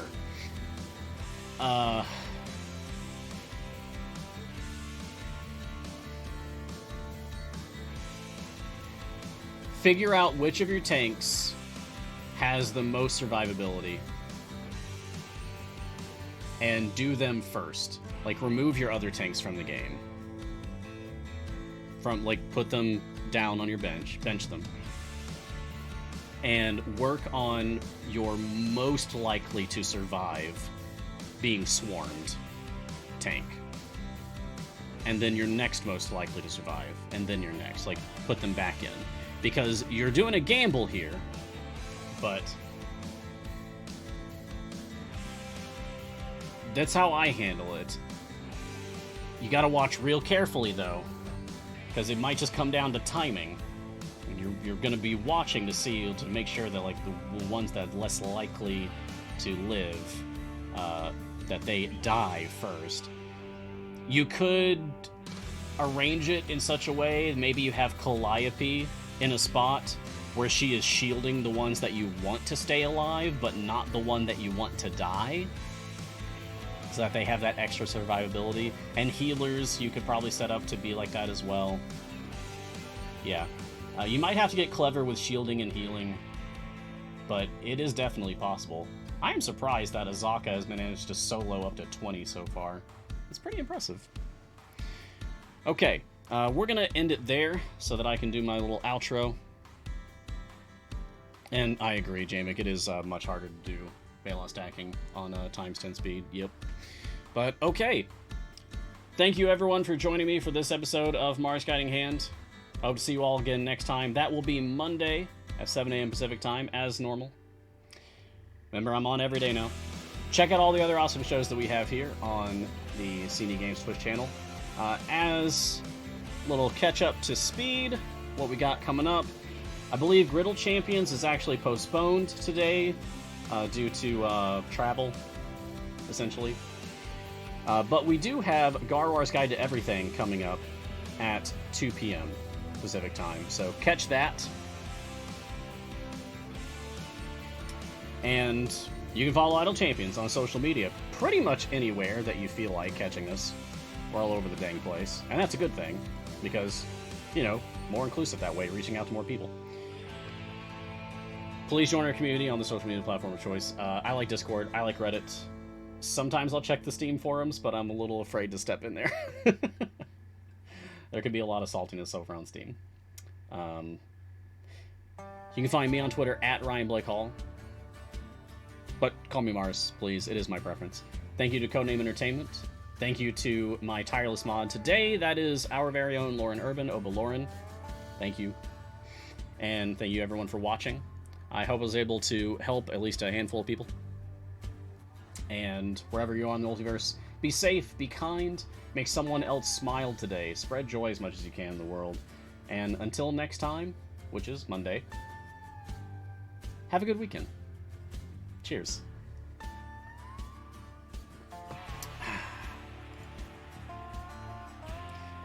Okay. Now I've got to really sit down and figure out this lesson in classes. How the heck am I going to make this work?